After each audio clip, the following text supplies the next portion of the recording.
البنات، مرحبا بكم معايا في قناتي. ان شاء الله يا رب تكونوا كامل بخير وفي صحة جيدة يا رب.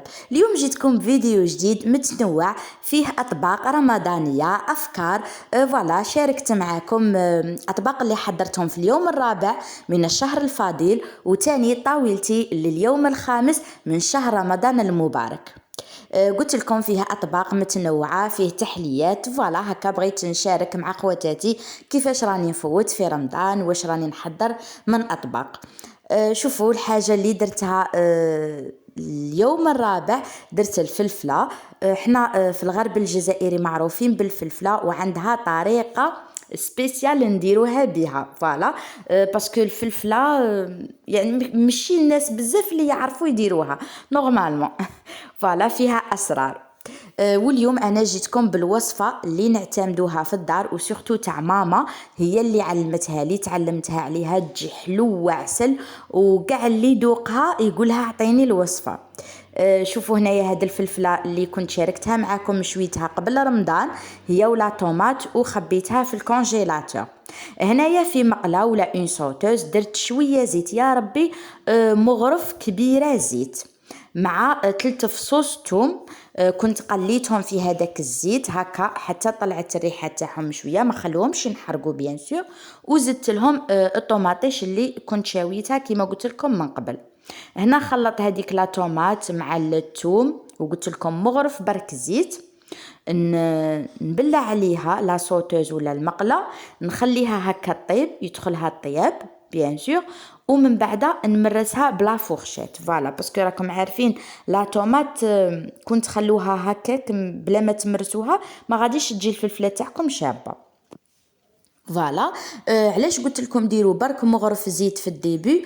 باسكو شوفوا لو كان تكثروا الزيت في الديبي غادي الفلفله تاعكم تتقلى وما طيبش من الداخل، وما تجيش ما تجيش طريه فوالا، ما تجيش متجانسه في بعضها بعض. هنايا شوفوا كي طابت لي هذيك لا طوماط، زدت الفلفله اللي كانت مشويه ومقطعه فريمون رقيق، لازم تقطعوها فريمون دي مورسو رقاق فوالا. نزيدها ونعاود نبلع على المقله ونخليها طيب على نار هاديه باش يدخلها الطياب، باسكو بزاف ناس اللي يديروا فلفله ديجا يقطعوها هكا دي مورسو خشان، وتقعد خضره معاهم ما طيب ما والو، وتلقاي فوقها غير هذيك الطبقه تاع الزيت. نو حنا لازم الفلفله طيب تري تري بيان مع لا طوماط فوالا. هنا غلقت المقله، خليت الفلفله طيب كيما راه موضح امامكم في لا فيديو. قلت لكم بلي هاد الوصفه معشوقة العائلة فوالا. هنا شوفوا كيفاش راهي طيب هذيك الفلفلة، ندير لها نفس العملية اللي درتها لا طوماط، غادي نمرسها بلا فورشيت. هنا ماشي نمرسها حتى تولي بيوري، بصح نمرسها صافا زعما تولي جونغ طريه وتولي متجانسه فوالا كيما راه موضح امامكم. فوالا راني نمرس فيها، نعاود نغلقها ونخليها تاني تزيد تكمل طيابها، وبيان سور ندير لها الملح. شوفوا هنا كملت طيابها بيان سور، خليتها غلقت عليها على نار تكون خفيفه، زعما ما هي عاليه ما هي خفيفه بزاف، تكون متوسطه. هنا للون فقط زدت لها مغرف صغيره تاع طوماط كونسونطري، طماطم هذيك المصبره، مع نص مغرف صغيره سكر. علاش نديروا السكر؟ باش نقلعوا الحموضه تاع الطوماطيش، هذيك لاسيديتي نقلعوها. ونعاودوا نرجعوا الخليط فوق النار ونبقاو هكا نحركوا فيها ونخلوها تتجمر بعقلها. هنا في هذه المرحله كي نشوفوها نشفت شويه نزيدوا لها 2 مغارف ولا 3 تاع زيت فوالا باش تتجمر فيهم. هنا قلت لكم في اليوم الرابع درت بيوري، كنت درت هذوك لي كويس دو بولي مع اون صوص هكا خفيفه، درت معاهم بيوري دو بوم دو تير، لا بيوري تاع البطاطا عادي. وشوفوا هنايا النتيجة تاع الفلفلة كيفاش جات مجمرة، جات عاقدة ما شاء الله. هنا ما زلت راني نجمر فيها، لازم تبقاو خطرة على خطرة تحركوا حتى تنشف كومبليتمون، هذاك الماء ما تلقاوهش كاع. وقلت لكم في لافان ديروا 2 مغارف حتى 3 زيت باش تتجمر فيهم الفلفلة. وهنايا سي بون راهي طابت معايا. شوفوا لي المنظر راهي شاهي، قولوا لي اسكو شهاتكم ولا لا. قلت لكم هاد الوصفه تعلمتها على ماما، سيوها على بالي بلي غادي تعجبكم وتولي الوصفه المعتمده عندكم. هنايا كنت سيت هذوك المملحات اللي راهم ترند، راهم دايرين ضجه في مواقع التواصل الاجتماعي، اللي هما مملحات الخوخه. سيتهم هكا على الزهر على بالكم حتى للدقيقه التاليه لا ديرنيير مينوت. صليت العصر ودرتهم. صراحة ما ندمتش فيهم، الوصفة نجحت لي. كنت حشيتهم برك بالفخوماج مع دنوس، بصل مقلي ومايس. هذا ما درت لهم، ما درت ني دجاج ني والو، درت غير لي فخوماج وشويه بصل هكا مقلي كراميليزي مع المايس. شوفوا لي النتيجه كيفاش جا. واللي تحب نعاود لها الوصفه تكتب لي في التعليق، ولا نكتب لكم الوصفه، مقادير الوصفة في صندوق الوصف. فقط قولوا لي في التعليق إلى عجبتكم. هنا راني نوريكم كيفاش جات الحبة متحوفة، ما نتحلو ما هودو ما والو، ومن الداخل جات خاوية. برك نسيت باش نقسم لكم من الداخل كيفاش جات فريمون خاوية، وهداك الحشو باين فيها. فوالا شوفوا هنا راني وريت لكم كيفاش طابت. كنت تاني درت الخبز، قلت لكم راني ندير خبز الدار، ودايوغ راني شاركت معكم الوصفه تاع الخبز اللي راني معتمدته. وهنا في اليوم الخامس شوفوا نط الصباح درت الحريره. فوالا راني نوري لكم درت الحريره، وجدت الخضره ايتو. وتاني كنت باغيه ندير البرانيه، برانيه طاجين ولا طبق تاع الغرب الجزائري. هنا راني نوري لكم كيفاش راني ندوزن فيهم. شوفوا هذه الخضره تاع الحريره انا نقطعها كاع اون فوا بور توت، ونديرهم يتقلاو مع اللحم. هنا كنت الحريره درتها بهكا بدي مخصوص صغار تاع اللحم تاع البقري. فوالا وهنايا درت البرانيه بان كويس دو بولي. ما بغيتش نكتر الدجاج باسكو راه غير يقعد، ما راناش ناكلو فريمون بزاف، دونك درت غير ان كويس. قلت سي با لا بين نخسر. وهنايا بغيت ندير التحليه.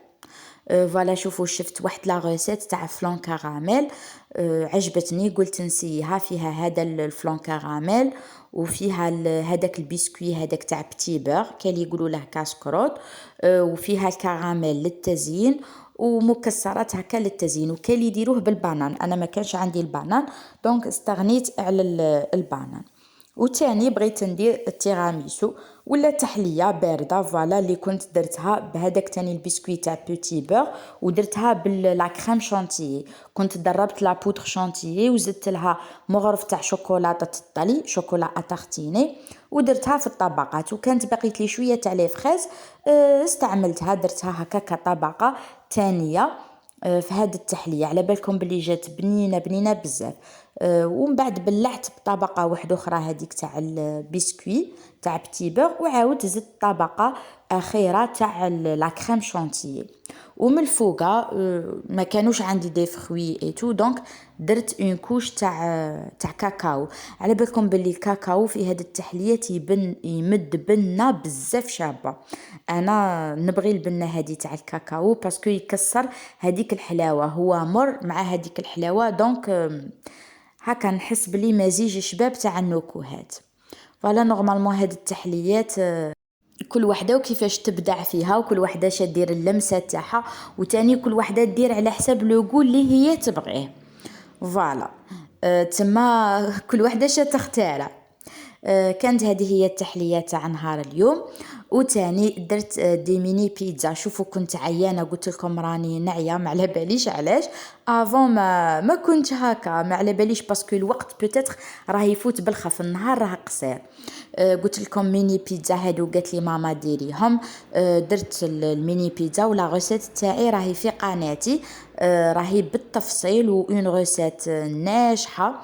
اللي تبغي دير ننصحك تجربي هاد الوصفه. شوفوا هنا كانت عندي هذيك لاصوص طوماط اللي كنت ديجا خدمتها قبل رمضان وجمدتها غير جبتها. شوفوا غير قالت لي ماما ديري لي ميني بيتزا، ما عجزت ما والو، ديريكتومون جبت لاصوص طوماط ودرت غير لاباط. وهذوك الصوالح تاع التزيين اي تو لي زانغريديون الاخرين ساهلين، غير نجبدهم ونستعملهم. سي بوغ سا قلت لكم بلي التحضيرات هادو الاوليه تاع شهر رمضان يقلوا عليكم بزاف مجهود وبزاف تعب. فوالا هنايا شوفوا العجينه كيفاش خرجت ناجحه. كنت طبعتها بهذا لومبورت بياس هذا الكبير كاع هذا الدائري، وانا نديرها رقيقه ما نتقبها ني بفرشات ني والو، نديرها رقيقه. درتها ببيمون فيغ بهذاك الحار الاخضر، الفلفل الاخضر الحار مع الثوم. ودرت لها تاني الاجبان. شوفوا درت انا جبن تاع فخوماج روج مع الكغيير، درت خليط تاع اجبان. شوفوا لي هنا كيفاش طابت ما شاء الله تبارك الرحمن. دات هذيك لا كولور بيان دوغي، تنفخت جات مقرمشه. شوفوا وصفه قلت لكم بزاف ناجحه. اللي راهي باغيه تروح لقناتي تلقى الوصفه هذه بالتفصيل. فوالا شوفوا درت كميه كبيره باسكو على بالي بلي ياكلوها. الميني بيتزا كي نخدمها بكميات كبيره على بالي بلي ياكلوها وما جونغ ما يخلوهاش. فوالا ومام تبقى للسحور. وديجا على بالكم والله ما بقات للسحور باسكو كلاوها بعد السهره، تما فطرنا بها وزادوا كلاوها بعد السهره صديق بعد الفطور. فوالا تالمون جات شابه وجات خفيفه وانا نديرها رقيقه. ودرت ثاني اون سالاد غير بالخيار ولا طوماط. وكانت هذه هي الطاوله تاع نهار اليوم. كنت تاني خدمت الجو تاع البرتقال والجزر، قلت لكم راني نخدمه بزاف باسكو عجبنا. وكانت هذه هي الطاوله المتواضعه. درت دي ميني بيتزا، اون سالاد هكا فريش تاع طوماطيش وخيار. البرانيه درتها بالدنجال والبطاطا ودرت معاها الحمص مرقه راكم عارفين والجو. وهذه هي كيما قال لك الواحد ماذا بيه ما يبدرش. فوالا انا تعلمت حاجه هي اني نطيب صوالح اللي ياكلوهم واللي نعرف روحي ما نرميهمش. فوالا باسكو دي فوا كنت ندير بزاف صوالح يبقاو ما ينتكلوش ونولو في الفساد. فوالا وهنايا شوفوا النتيجه تاع هذاك الفلان. قلت لكم اون ريسيت شباب بزاف، غادي بوتيتر نديرها لكم في القناه نتاعي باسكو عجبتني وعجبت العائله تاعي. زينته لي زاموند ايفيلي وزدت له تاني الكراميل. شوفوا لي شحال جا شباب المنظر تاعه راه يشهي. هنا حطيته في الصهراء مع كاس قهوه. قلت لكم صاي راني مدمنه على الكافينوا. وهذيك التحليه ولا تيراميسو تاني حطيته. شوفوا لي المنظر. حبيباتي قولوا لي نتوما كيفاش راكم تفوتوا اجواء رمضان، كاش عيا كاش تعب كاش فريمون سنا. حسيت انا شويه قلت لكم بالتعب مي بون معليش هذه هي حلاوه رمضان. هنا برك بغيت نوري لكم التيراميسو ولا هذيك التحليه كيفاش جات من الداخل. جات فيها طبقات وهذوك لي فريز باينين، وهذوك لي فريز زادوا مدولها ذوق شباب بزاف، مدولها ذوق منعش. وتاني وريت لكم الفلون كيفاش جا من داخل. ان شاء الله يا ربي تكون لا فيديو تاع اليوم عجبتكم. ما تنساوليش الجيم، ما تنساوليش التعاليق الايجابيه. و فوالا باي باي على بروشين.